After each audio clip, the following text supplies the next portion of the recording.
Well, let's start with your name. Huh? Let's start with your name.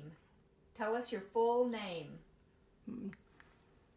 Virginia Lucille Frederick Adams. Yeah. Because there I had, what do they call them, the people that are with you? I took her name and his name. Yeah. Yeah. And tell us the day and the year you were born. Huh? Tell us when you were born. 1913. What day? I have no idea. Okay. Well, we've got April 8th. It's April 8th, yeah. Okay. And that you were born in Chicago? Right, on Evanston Avenue. So tell us about how small you were. A little over 3 pounds. Yeah, to live to be 102. Wow. And I heard that they put you in a shoebox to keep you warm. Yeah. My mother was a nurse, thank goodness, and took care of me. I think I had to sleep on her breast at night, to, so it kept warm or something. But anyway, and I can remember I had infantile paralysis and a radical mastoid operation. I had an 18-pound tumor removed. Yeah, I mean, on and on it goes. How I survived all those. When I had infantile paralysis, I was in bed 2 months in the summer, and when the doctor left the house, he said to Mother, "Oh, she may never walk again." And when he left, I said, "He can't tell me I won't walk again." And in 2 weeks, I was dancing for World War II Rainbow Division, World War I Rainbow Division. And Mother made me a rainbow costume with the tulle and the rainbow ribbons and rainbow ribbon around my hair. I had long blonde natural curly hair.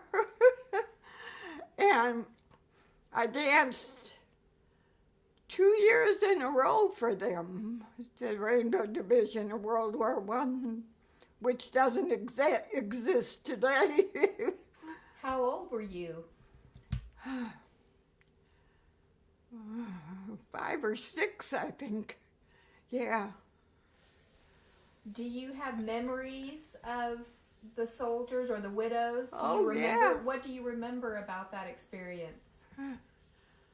But they were so glad to see me, Oh, what did you say? I was just curious about what you remember from going to those homes and dancing. Oh, I remember getting on the streetcar in Chicago to go to my dancing lessons, and the conductor would say, "Hi, Burge," which they don't do today, believe me. It's a whole different world. You knew all your neighbors and everybody. I don't know. We were so during the Depression. At 18, I was ready to go to college, and the banks closed, and all my money was gone. And I had a stepfather who owned a factory in Chicago and made all kinds of things for the war, tents, and when they made typewriter covers and and he said, "Well, don't worry, Virg, I'll give you a job in the office." So they put a pillow on the cushion so I could reach the typewriter. And guess what I had to type? Casket cover letters. I said, I gotta make a game out of this. How many can I type in 15 minutes? And I did, and made my work interesting. You know, I didn't mope about what I had to do. And I went to art school at night and worked during the day. And we had to work a half a day on Saturday. And he would come in, and he was trying to work the telephones out in the outer office, you know. And I said, wait a minute, let me do that. And I changed the thing for him. He says, I told you not to work those things. And I said, how can I sit here and have lunch every week, you know, every day, and not watch her work the telephones and not learn how to do it? And he says, wow. So every Saturday he'd say, do you know how to pay bills? I said, no, but if you show me. He taught me how to pay the bills. And do you know how to do this? And do you know how to do that? And I said, no, and he'd show me. He was so smart, he could figure everything in his head. He didn't have to write it down, you know, all of the math. And he taught me all the tricks in math and everything. And later on in life, when, we moved up to Wisconsin. But before that, we belonged to the community club in Maywood, Illinois. And I put on plays and did all sorts of things, you know. And I can't show you, maybe show you later when we get up what I did. But I sat on the floor. I learned this in dancing. Then I moved this foot over and that one. And you sit on the floor and you walked across the floor on my knees. Well, I put that as an act at the community club, and I thought they'd die. They said, oh my God, Bridget. And I didn't use my hands, see? I just did it all and then walked across the floor on my knees. And I'm telling you, we had more fun, you know. Then I moved up to Wisconsin. My oldest brother was up there, Jack, and he said, right near the Dells, you know, and we moved in Lake Delton, and we were up high, and you go down and the lake, and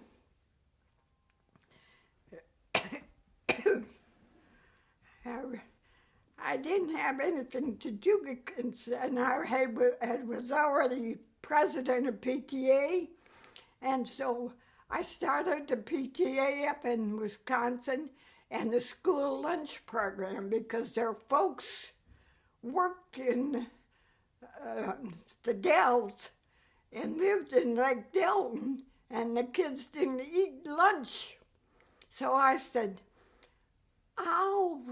we lived up, and then a block down was the grammar school. So I said, I'll start the lunch program.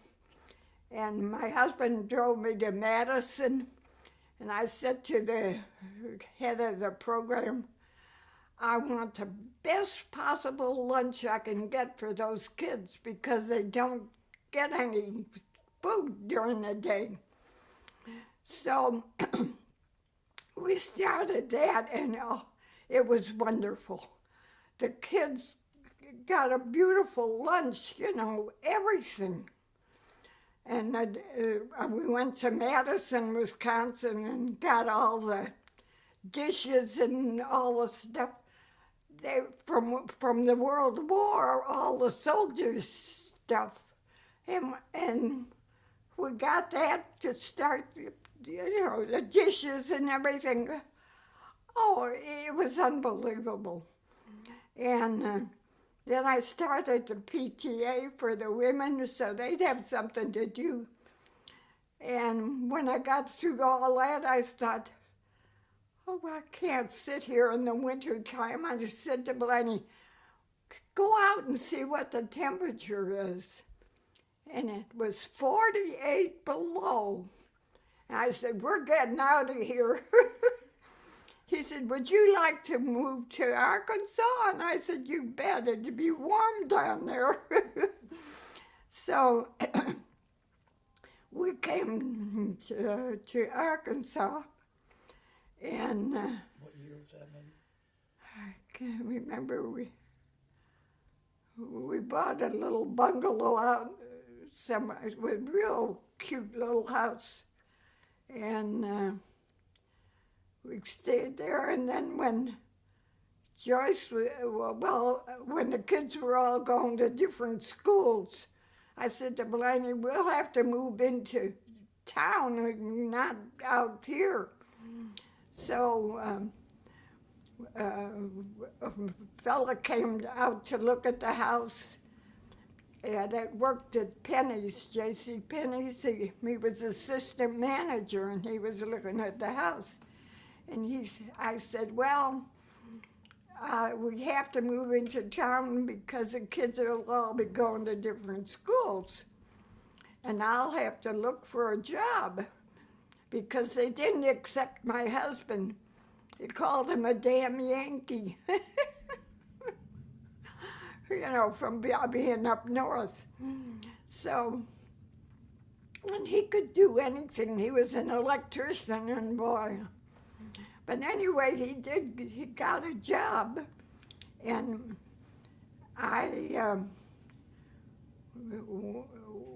Penny's was down in the square, then, and I thought, well, I'll have to go and see what about a job.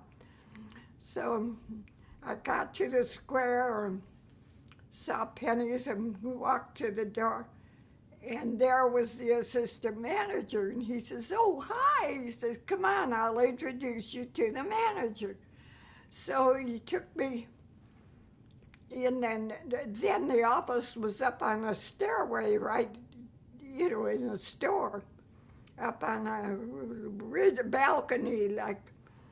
So he took me on, and Mr. Bowen, and he introduced me, and they had a job open for the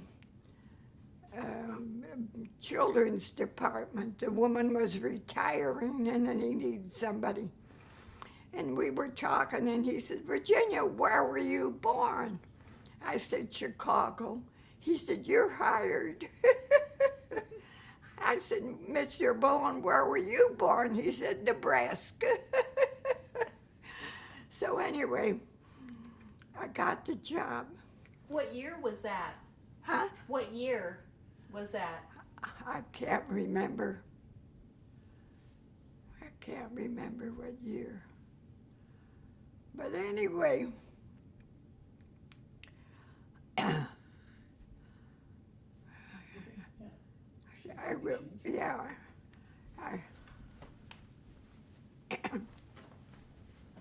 Yeah, you can go ahead and give it to her. Or would you like some?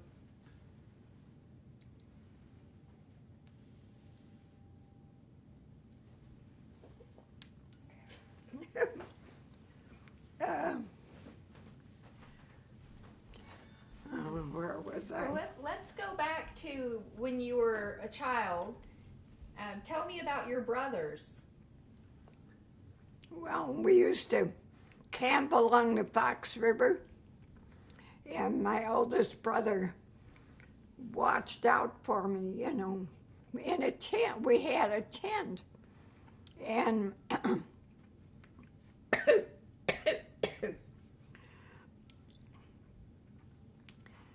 He taught me how to swim with watermelon wings, with the wings, you know, the white wings. And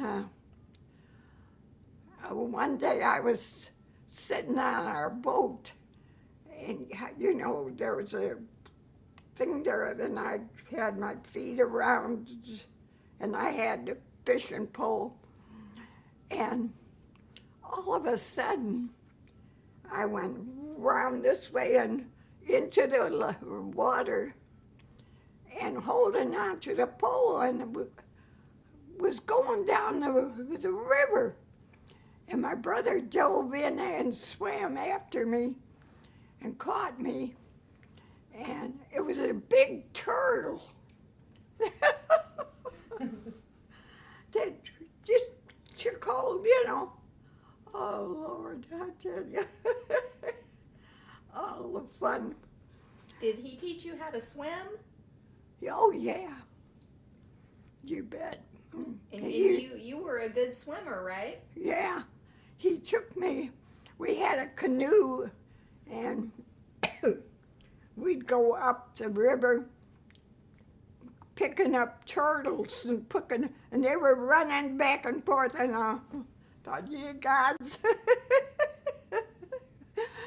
But, oh, my brothers were good to me. They took care of me, believe me. What were their names? Jack and Russell. And their older brothers? Was John, yeah, John, and the next, well, they were both older than me. And the other one was Russell Harold Adams. I heard that you were a little bit of a tomboy. Oh, and how? Tell us about that. Well, we had neighbors, and her cat would climb up the tree, and she couldn't get him down, and she'd call Verge, and I'd climb up the tree and get the cat down. Oh, and then we used to have, right next door, there was a tree that was really tempting, and we put a rope in it, and we would jump, you know, and my mother and stepdad came by and saw us up in the tree and got mad and said, "Don't climb up the tree." And a boy that was playing with us was up in the tree, and he jumped down, and the rope broke, and he was hurt. So they took him to the hospital. But it was just lucky it wasn't me, because I was next. Oh, I tell you. And when the Depression hit, we fed the whole neighborhood, the whole block, because nobody had a job. And we all did, see, in the factory. That was it's still going, would you believe it? Which factory is that? Pierce Manufacturing Company in Chicago.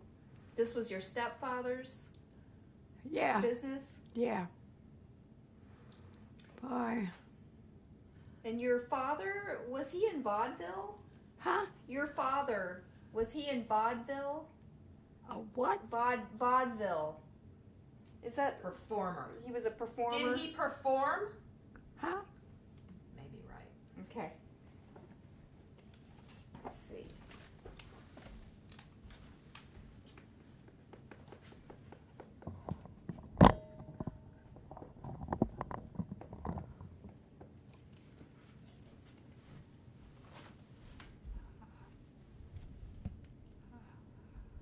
Your father.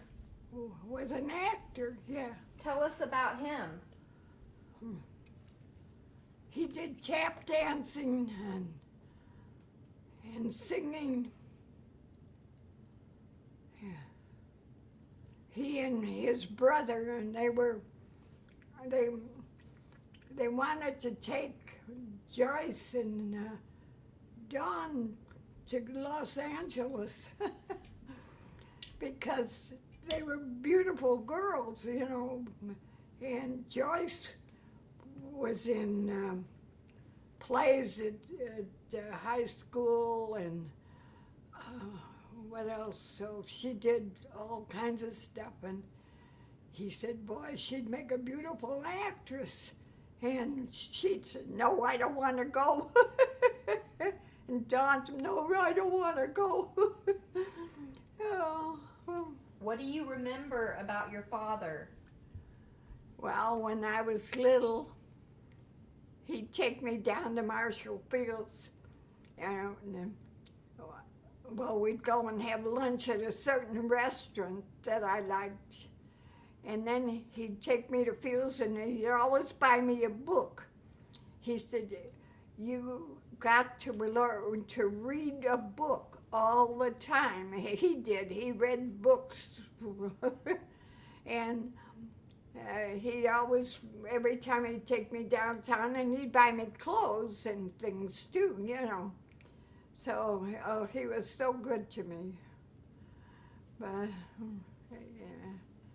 His wife had a daughter from her first husband, and I had a sister, Helen, my mother's first baby, but not when I was born. And my mother, of course, being a nurse, had to go, and she asked a friend of hers, would you take care of the baby for me? Well, yeah, I have to go, you know. And she said, sure. And she was making soup, and the little one said, oh, could I have some? And she said, sure. And she gave her some, and something she ate stuck in her intestine. And they took her to the hospital, and she died. So my mother lost Helen, and then when she had the boys, why, I was the only girl that she finally had, you know. So, but what a life. Did you get to go to baseball games with your father? Oh, yeah. Tell us about that. Well, he'd take me to all the games and the Cubs and everything, you know. And even in high school, and kids would say, who is that man you're with? And I said, my dad. Oh, but I got a letter from the Cubs, you know. I don't know where Dawn's got it, but complimenting me on being a year older than them. Oh. And I thought, boy, I saw so many Cubs games. I loved them. It was so much fun. So I heard that you wrote for the newspaper, or you worked for the newspaper in high school. Let's see. What did she do? Was she an artist? She designed cover for the yearbook. Oh, the cover for your yearbook. Oh, she can show it to you. Tell us about what you did. I designed the cover for the yearbook, and well, what did I do? So much. She did Sorry, can you have her hold Christmas that? Yes, could you hold this for us? for Christmas card. She did that. Oh yeah. Did you make that? They had burnt Christmas cards, yeah. How old were you when you did that? Were you young? In high school doing, yeah. I did a lot of artwork. You know. You wanted to be an artist? Well, it was fun, you know.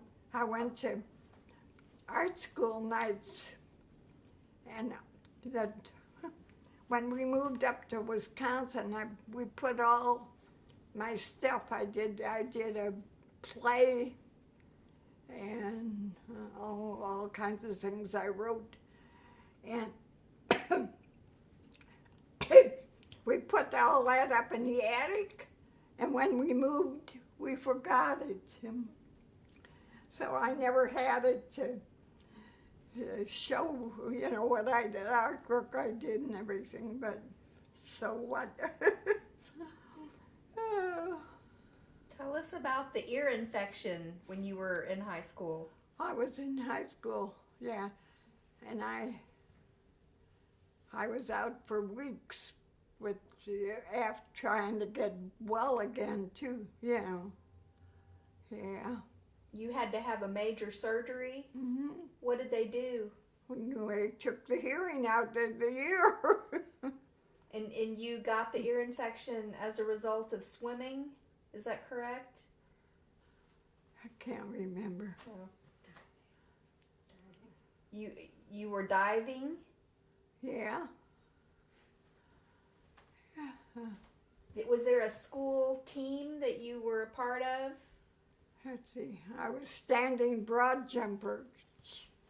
I could stand and woo, fly through the air, and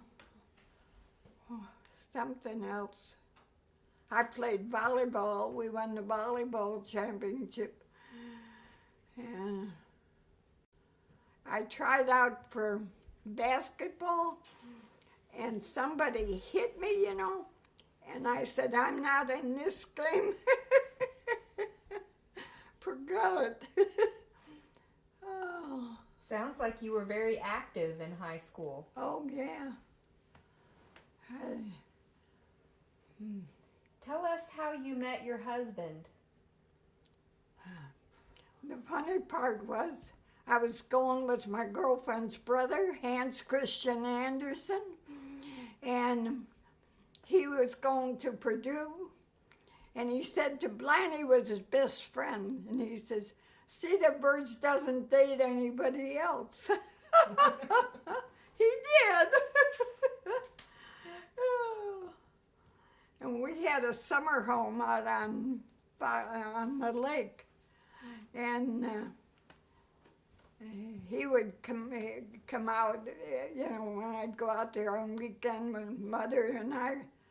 We had a lot of company, and we'd do the wash on the weekend, or on, and you'd have to hang it out then. You didn't have a dryer.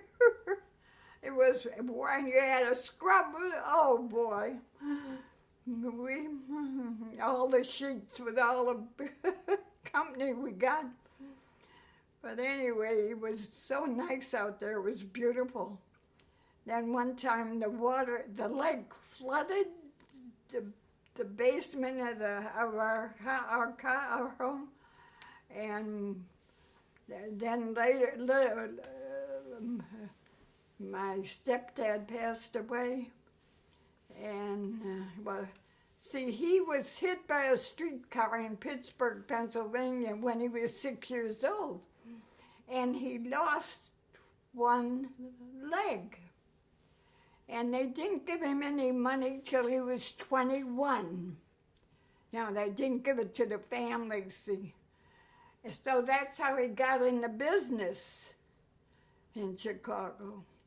So it was a blessing, in a way. And when my mother needed a job, her girlfriend went after my dad, and they divorced, and she needed a job, and she got one at Beers Manufacturing Company, sewing machine. She could sew anything, and then they eventually married, see, and we got a home out in Maywood, Illinois, a bungalow. And the whole life changed. And that's why he gave me a job, see, when the Depression came. And we could feed the neighborhood. Boy, those poor people, you know. But it was a blessing for me. Because look, he taught me all kinds of things. And then in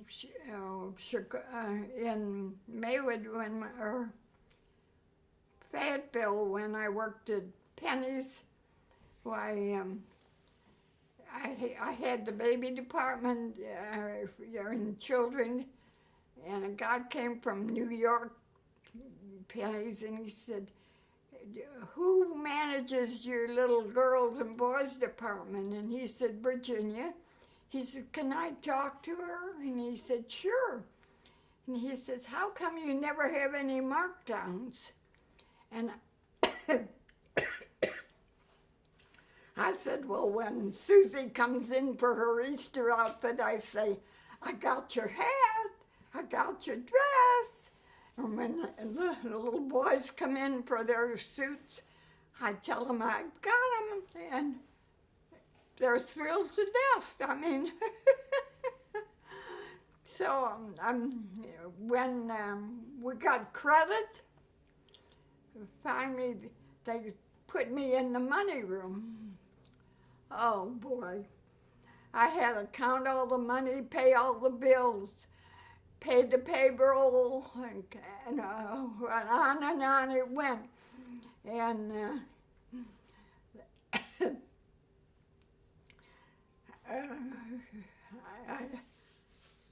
when I left, why, I said, "I've got to stay home with my mother. She's 100 years old, and I can't leave her alone." And they said, "Oh, Bird, you can't leave." Well, they had to get 2 people to do my job in the money room, because one person couldn't do it all. But I always made a game of stuff. I never took anything real seriously, and I had a lot of fun doing it. But nobody ever had fun doing their job. And we had one boy who later became assistant manager at the big Pennies, you know. And he'd come to me when we were working at the one in the square, and I taught him all kinds of stuff that he had to do. And when he got assistant manager, he said, "Well, if it wasn't for Verge, I wouldn't have this job." But we had a good time together. And when he retired, every time I went to Penny's, he'd find me. "Oh," he said, "Burge, it's so good to see you." And he worked for years at Penny's. But he says, "If it wasn't for you, I wouldn't have this job." Because I taught him all he wanted to know, you know. But I always made my job fun. I never made it a hard job. I thought, well, I was able to count all the money, pay all the bills, and do everything. Oh, and when they were started to build the new Pennies in the square, or up at the mall, why, a fella came to the window, and he had a stack of papers this high, and he put them in the window, and I said, "What's that?" And he says, "The payroll for the men building the new Pennies." And I said, "I already do our payroll and everything else. I haven't got time to do it." I mean, I had to work into the evening, you know. Well, I mean, and the boss went by the window and he says, "I'm sorry, Virg, but you have to do it." And I said, "I haven't got time to do it. I could do it, but I haven't got time." And I said, "I've got an idea." And he said, "What's that?" And I said, "You hire a young man and I'll teach him how to do the payroll." They said, "Oh, that's a good idea." So they took this young man and introduced him to me. And every minute I had free, I would go into the next room and teach him, you know. So when we opened the first one at the mall, why, he came to the window and he said, I gotta thank you for showing me how. He says, I now have a permanent job.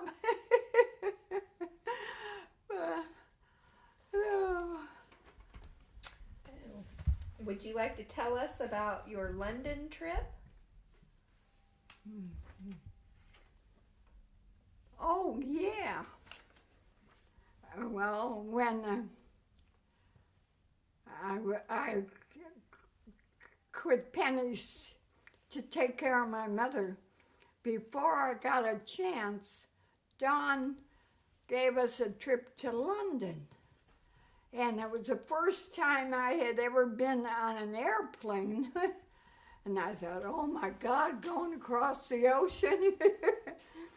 And it was raining the day we got on the plane, see.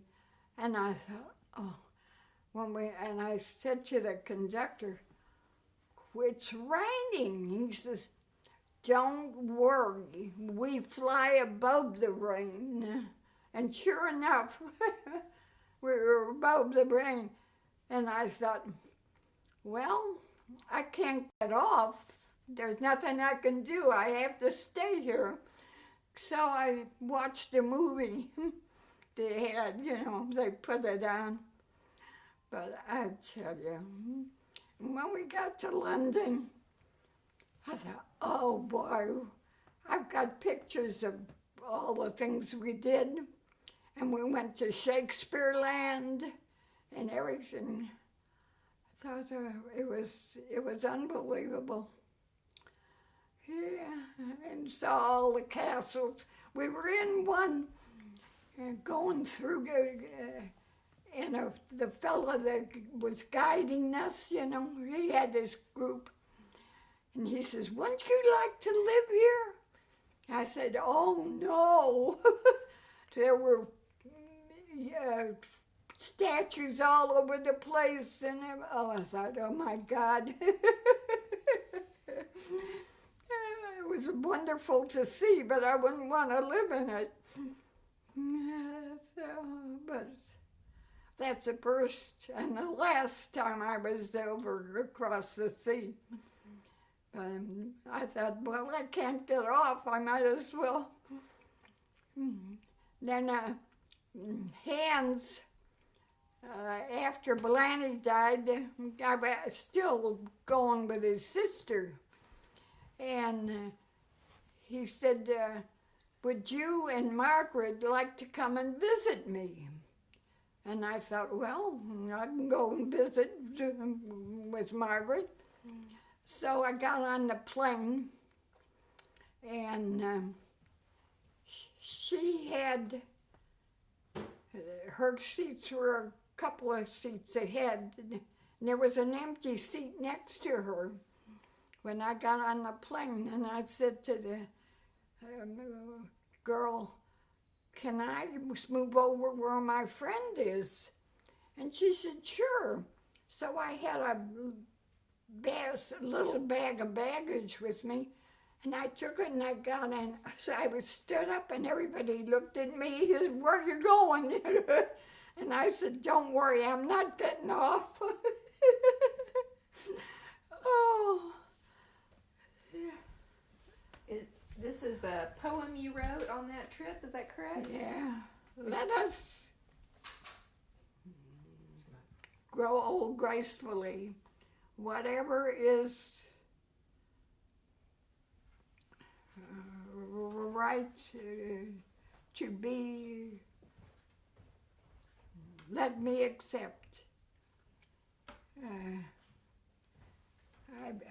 Here, we can. I memorized that. You can Let's read hold it. it so that the camera can see it. Let me grow old gracefully. Whatever fate is mine to be, let me accept. Whatever path I have to take, whatever thing I have to do to carry on, to see me through, let me persevere.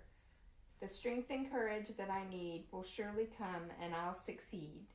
If only I will find my need with faith, the grain of mustard seed. Yeah. But anyway, How was that trip? Did you have a good visit? huh? Did you have a good trip? Oh, yeah. And he was surprised that I was so young.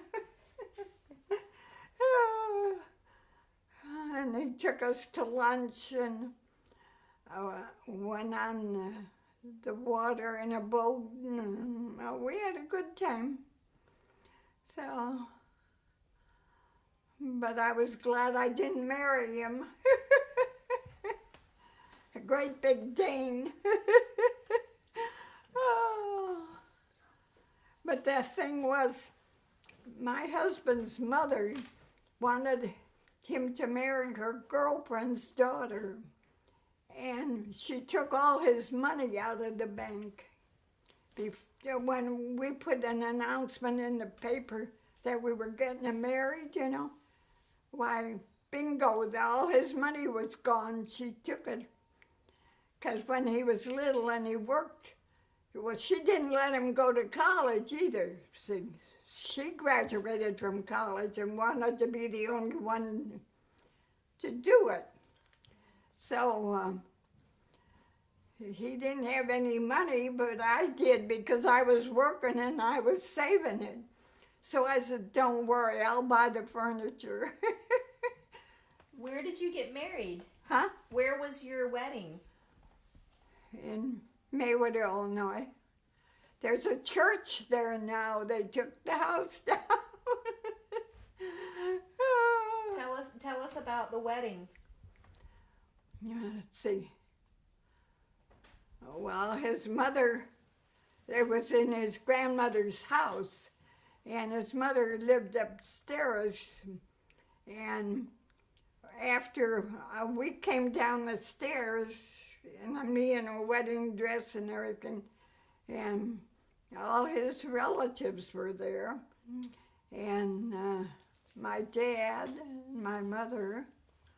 His wife wasn't there. But anyway, I quit work when my mother was going to be 100, and I took care of her. I took her, in the house. And then Blanny's uncle came from Maywood, Illinois, and to visit us, and we lived on the corner of a lovely house. And when Uncle Ed came in the door, he looked around, and I told him to sit down and that we'd have some coffee. And he said, I said, you thought we lived out in the prairie and had an outhouse, didn't you? Yeah. That's what they thought of Arkansas. See? And I said, well, surprise, we lived better than him. He owned a grocery store and lived upstairs. Hey, Sarah, real quick, tell us just like one of the reasons you wanted to do this and kind of what we're doing here. Well, I recall stories about my grandmother or my great grandmother and my mom talking about how she always wanted to do a scrapbook of her life because she lived to be 103, and I know I'd seen some of those things, but I can't say that my mom's ever gotten the scrapbook done. And so I've been doing some clips of her, but I just know that there's lots of stories that are kind of here, there, and everywhere in my stuff. So I thought that if I could get some other people to do some videoing, the quality might be a little different than some of the things I'm getting. So I just wanted to get some of her stories because there are so many after 102 years. I remember her mother, the day she died, Dawn and I were taking care of her, and she says, oh, I don't feel well, I want to go to the hospital. So we got in the car and took her to the hospital and put her in the room, remember, Dawn? And No, she had a heart attack. the doctor came out and he says, she passed away. Just like that. And I said, can I go in and give her a kiss goodbye? And he said, yes. So, but John and I took her, and it wasn't 2 minutes, she was gone after we got there. But thank goodness she didn't have to suffer anyway. But she was active till the day she passed away. Thank goodness she didn't have to be in the hospital. Yeah. But I mean, the 3 kids, well, Joyce was so cute and so little and so knowledgeable, And then when Dawn came, Blaney was out pushing her in the buggy one day, and a friend of his came by and says, oh, don't you wish she was a boy? And he got mad. He said, no, I'm thrilled that she's a little girl. And he came home and he said, can you imagine somebody saying that to you? And I said, no, but I said, don't worry. Eventually you'll have a boy. And sure enough, bingo, just like that. And then when my brother said, oh, come up to Wisconsin, it's so beautiful, So I said, okay. So when we moved up there, Jimmy was such a little stinker, and we were, a block right down the hill to school, and my mother bought a place next door then, and I would miss him and go around looking for him and go down to the lake and everything on. And finally I would go down to the school and say, did you see Jimmy anywhere? And he said, yeah, he's in the room answering all the questions. Or he'd go next door to Mother, I said, oh my God, it was horrible watching him. He was such a little Dickens. Yeah. And then when it got 48 below, we moved to Arkansas, I was thrilled. Oh, yeah. But, and the Dawn wanted to stay up in Wisconsin. She loved it. Yeah. Can you talk about sorority? Sorority? Say Beta Sigma Phi. Beta Sigma Phi? Yeah. Can you talk a little bit about things you've done with Beta Sigma Phi? I can't remember much. I've been in there 50 years. Oh, Lord. We used to go to conventions, and when Blaney and I would dance, why, they'd all stop and watch us. We danced so well together. But, that was fun. He'd take a bunch of sorority sisters here to go when we went to other towns, to the convention. And we had such a good time. I got a whole box of pictures in the other room of all the sorority stuff. That was great. But to be 50 years, oh, Lord. And then Joyce joined, when she came here. So she's been doing a lot for sorority. I'm glad, because I can't eat. They fix special things for me to eat when they're having a meeting, so I don't, I can go, you know. Do you remember when my parents started their business? Huh? Do you remember the Star Shopper starting? Let's see. Yeah.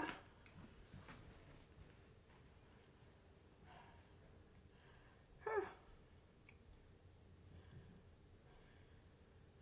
I know when Joyce came here, nobody, came back and started the shopper. Nobody came in until we told them, hey, it's Joyce's place. Oh, then bingo. But they ignored it until they knew that she started it. Oh, that was so funny. I thought, oh boy. Yep. Do you remember babysitting Alex and Adam? Yeah, because I took care of Adam. And when I'd be doing things for him, he'd say, no, I do it. To this day, when he comes, I say, no, I do it. Oh, he was adorable. Oh, such a cute little boy. Then he got so smart. He passed high school. He had 1 B. All the rest were A's. And when he got to university, he got all A's. Can you beat that? And with a scholarship, it was free. It was wonderful. To be that smart, all A's, oh God. Yeah. Look at childhood. Ask her what he's doing now. Can you talk about what Adam is doing now? Oh, he designed a building, An architect. and they won an award in it, yeah. And he's in Memphis now, and he wants to go to Denver eventually. I said, what do you want to go to Denver for? Up north, in Colorado, good grief. Oh, he laughed. Oh, I forgot Alex and the baby coming. Can you talk about Alex and the baby that's going to be here soon? Yeah, she, around the 19th, I guess, she expects a little boy. So that'll be fun. I've got a great-granddaughter. Or Joyce. Adeline? Yeah. Yeah, and your daughters. Gigi and Renee. Huh? Gigi and Renee. Yeah. And let's see. And John's two daughters. I got a bunch of great grandchildren. Boy. How many total? Yep. Seven? 4 girls? 7? Well, Bill's. Oh. Was it 7?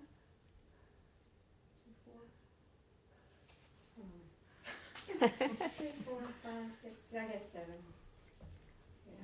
Is there anything you'd like to talk about? Huh? Anything that you'd like to talk about? Getting old. Yeah. I was thrilled that my mother lived to be 103. Yeah. Was active till the day she passed away. Didn't have to be in a nursing home and, Yeah. boy. That place I had to go was miserable. When I fell, oh, I don't know. They weren't nice at all. The hospital was nice, but then the rehab was awful. Oh. I thought I felt sorry for those old people. Oh, Lordy. Yeah. Can we go back to her childhood at all, or anything else we missed? Are there any other stories from your childhood you could tell us? Huh? Can you tell us anything about when you were younger? She used to bake a lot of cakes and run around with her brothers and go picnics and stuff. What about cooking? Baking. About what? Baking. Cakes.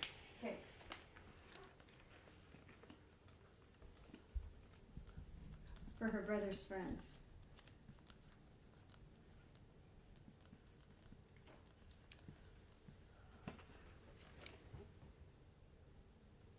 Baking, oh, I can't remember too much. Okay. Yeah. She said Yeah, torts. My dad never So you were a really good cook? Huh? Were you a very good baker? Oh, yeah. Yeah. I used to bake pies and cakes and everything. did donuts, collage. Loved it. We always had to donate to the sales, the baking sales, you know, at church and that. Yeah. Oh, well. I love to cook. I used to have, the funny part when we moved to Arkansas, the phone rang one day and I belonged to the Illinois club, you know, and she said, Virginia, and I said, yes, and she says, you went to high school with my husband, and I thought, I did? Who is it? And she said, Charles. I thought, oh, that handsome guy? And she laughed. It was Mindy. And I said, oh, come over. So they came over. We used to trade Sundays and having them for dinner. Then the phone rang one time and said, Virginia? And I said, yes. She says, you went to school with us. And I thought, who the heck? And there was another couple from Proviso. And I said, oh, good. I said, you can join us on Sundays. And it got so we had still another couple, I can't remember. But we'd exchange dinners, you know. I'd have them one Sunday, and then they'd have me, and then it went on. And then Charles passed away, and Mindy became my best friend. We watched out for her until she smoked too, but I wouldn't let her in the house to smoke. So she'd go outside and smoke, and I thought, I wish you could stop. She said, I wish I could too. So anyway, eventually took her, the smoking, which took my husband too, and probably Charles. And on it went till they all passed away. All the friends that came, I said, how come you came to Arkansas and Fayetteville? Oh, we were driving and we saw the mountains and the way you go out and you're driving and you see all the beauty. They said, oh, that looks a good place to retire. And I said, I can't believe it. It was unbelievable that a group of them came to Fayetteville to retire. Uh-huh. So I said, they call you a damn Yankee. You better watch out. Now, I asked somebody, where are you from? Chicago. Chicago from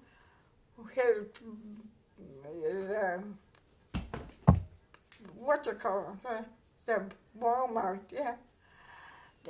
When I worked at Penny's in the Square, Walmart had a dime store in the square, and the price was 25 cents an hour. They paid 20. And I said to Mr. Bowen, when they started Walmart, I said, I would never invest in Walmart because he paid 20 cents an hour. Or I'd have been a millionaire today, and so would he if he had lived. He said, no, I wouldn't buy any stock in them either because they paid 20 cents when it was 25 in that dime store. And I thought, that is mean. So when they started Walmart, no way. I said, the money doesn't mean to me, but the goodness and the kindness and what you're doing does. But I tell you, yep.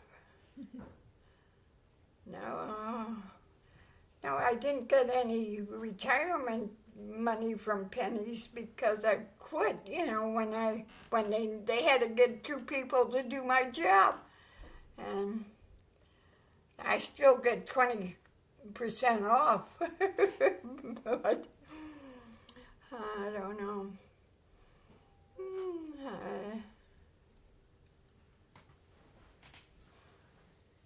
Are you getting hungry? You ready for lunch? Are you getting hungry? Talking too fast. Hungry? Lunch? Huh? Are Do you? a sentence, but are you hungry? This darn thing won't work. So can I ask her just one more question? Sure. About the little girl. Just maybe try to take it back as far as you Okay. can. Let's see. Is there anything else you can think of from? Huh? Is there anything you can think of from when you were a little girl to talk about?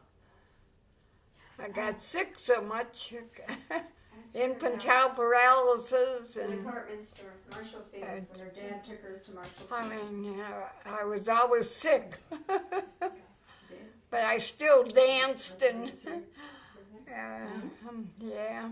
Do you want to tell us a little more about Marshall Fields? Visiting Marshall Fields with your dad? Oh, yeah, I used to love to go down there. What was it like? Was it a really big store? Oh, yeah, it's closed now. It's gone. It's gone. What kind of things were there? Did they have a big toy department and Oh, everything now. Great big department store. Yeah. He buy me my clothes there, and they were really ultra. Boy. Anything else you want to say? Huh? Anything you want to say? I mean, if I'm she, just glad to be here and see my grandkids and great-grandkids. I can't believe it, that they're all coming here, Yeah, everybody'd say, Arkansas? Who wants to go to Arkansas? And now everybody's here. Yeah, when they started Kmart or Walmart, why, everybody came to Arkansas. I liked it better when it wasn't so busy. what was it like when you first moved here? Was it a really small town? Oh, yeah. You really enjoyed it. You knew everybody, too. And did you like it immediately? Huh? Did you like it when you moved here? Oh, yeah. You bet. Yeah, I don't like living in the big city. Really? Too many people, and then when I was a kid, it wasn't that big. And everybody knew everybody. Nobody believes me when I tell them that now. Chicago? You knew all your neighbors? You bet I did. Oh, boy. Unbelievable. unbelievable. I couldn't live there now. I couldn't afford it. Oh, it's terrific. How can prices go up that much? It's horrible.